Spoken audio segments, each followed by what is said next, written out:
Daydream, Daydream. I fell asleep beneath the I fell flowers asleep beneath the flowers for a couple of hours for a couple of hours on a beautiful day. on a beautiful day.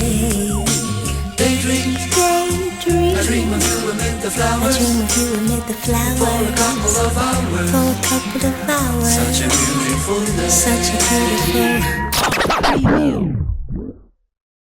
Wait, what? The spin helps you, but it can also work against you? Yes, it can go both ways. Spinning adds dynamics and effortlessness to your combos. It allows you to hold pretty shapes while it takes care of the fluidity. It allows you to let go and simply enjoy the art of poling. But it can also work against you. I'm Miglena from thepoledancer.com, where I share tips and tutorials for improving fluidity, transitions, and all those little details that make your routines look like a dance, not just tricks. Today we will look at how you can use the spin forces of the spinning pole to your advantage and what to avoid in order to keep it all smooth and effortless. We will look at pole moves and transitions from a spinning point of view, and I'll show you common mistakes that can mess up your routines and how to fix them. We will cover beginner, intermediate and advanced moves, so this video is equally important for all levels. Feel free to take notes and try things out on the pole. Let's get started.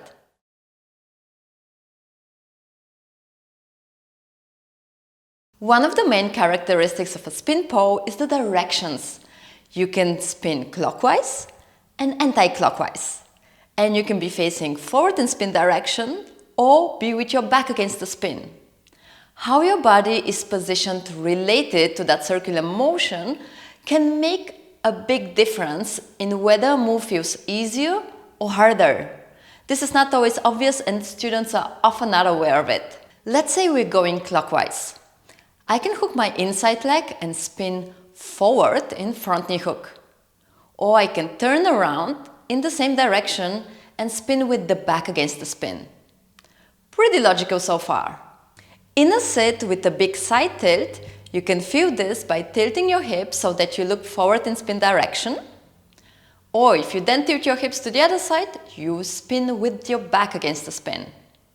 Notice how these positions feel. Now take bigger momentum, tilt your hips, open up your chest and lean forward with your torso. Keep your weight at the front. Try releasing your arms and hold. Do you feel the spin pushing you slightly back when you're facing forwards? It's making it slightly harder to hold. When you spin backwards, it pushes your torso more to the front and helps your balance. Make sure you try this on both sides and in both directions, because your good and your bad side can also affect your balance. You're going to feel the difference more clearly in baby snake. When you spin facing the front, you need to thread, reach out far and circle big with your arm to get in front of the pole. When you spin backwards, all you have to do is open up your chest and shoulder away from the pole. The spin will help you twist your torso around the pole more easily. I recommend also working with my pole curriculum, which is a complete list of all pole moves divided by levels. To get free access to it, go to thepoledancer.com/curriculum. You'll find videos with variations, progressions, combos, and even a tutorial for each move. You can check if there are any gaps in your pole progress, and you can get ideas for your next training or your next pole routine. Get it on thepoledancer.com/curriculum. One transition I use all the time to descend from the pole is hooking the bottom leg in a sit and circling around with the top leg. On static, this works on both sides and in both directions. However, you need to create initial momentum by kicking with your shin against the pole to start rotating. On spinning, you already have momentum that you can just follow with your legs. But notice that this descent only works in spin direction. If you're with your back against the spin, this won't work. In this case, simply tilt your hips to face forward. Then hook and circle around to come down. Next, inverts, the most fundamental move in pole dancing. On spinning, you can invert forward with the spin, or you can let yourself fall backwards. It's all about how you pivot on your standing leg and how you flare your legs. Same move, different technique. In the air, the difference in your technique is even more visible. When inverting forward, you need to circle and flare your legs to get your hips in front of the pole. When inverting backward, it's enough to turn around on your own axis and away from the pole. So does the spin help your inverts, or is it working against you? Spinning inverts definitely require more strength compared to static. But once you build up that strength, you can use the spin momentum to get upside down more easily. Let your legs follow that circular motion. Draw big circles away from the pole, don't rush, and don't cut your move short. The timing of each step also plays a big role. It all depends on your technique. With the wrong technique, it would feel like you're fighting the spin. The same applies to spins from the floor. To make them look smooth and beautiful, draw big and perfectly round circles with your legs. Be patient. Wait and let the spin bring your hips around without forcing it. The spin will carry your body around and help you get into shapes that are otherwise hard to enter, like the ballerina. Also here, notice the directions. You should be circling in spin direction. In the ballerina, you end up with your back against the spin. That's the classic variation. Another variation is to turn backwards on your own axis. Then you end up in ballerina facing forward in spin direction. I call this forward ballerina. It's easy if you try this from the floor. So this is how the spin can change the appearance and the feel of one and the same move. Another spinning principle is the wider you make your spins, legs away from the pole, the more momentum you create and the more the spin starts carrying and elevating you. Eventually, it will make you feel lighter and help you fly higher. If you stay close to the pole, you're fighting gravity more and you will feel heavier. But there are two big challenges with this. First, such big spins require more strength, and that's why they're less beginner-friendly. You need good hand grip and a strong back to hold with your arms. Second, you need to know how to work with that powerful momentum. If you take this big momentum up into climbing, it will quickly feel like you're spinning out of control. I'll show you how to control the spin in a minute.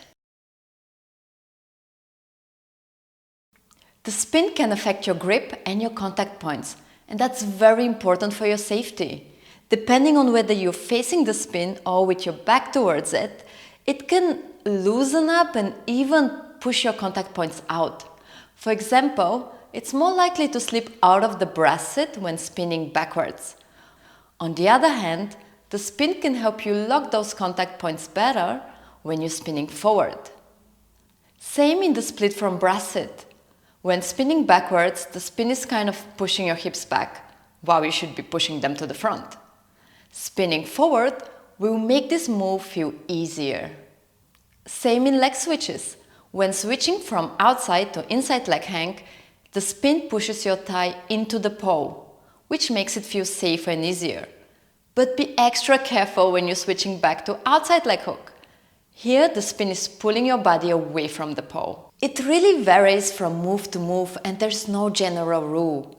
Always try your combos in both directions. Inverting forward versus inverting backwards. Clockwise versus anti-clockwise, and see when it makes a difference. When the spin is making it easier and when it's making it harder for you. Here are 3 more situations in which the spin can ruin your routines. First, in shapes and transitions that are close to the pole, like crucifix, brass monkey, Reiko split. The closer you are to the pole, the faster you spin. What you can do about it is, first, don't get stuck in these positions and don't cling onto the pole. Move faster in and out of these moves. And second, add the shapes that are close to the pole towards the end of your combos, when the spin is dying off and it's more manageable. Or avoid these shapes on spinning altogether.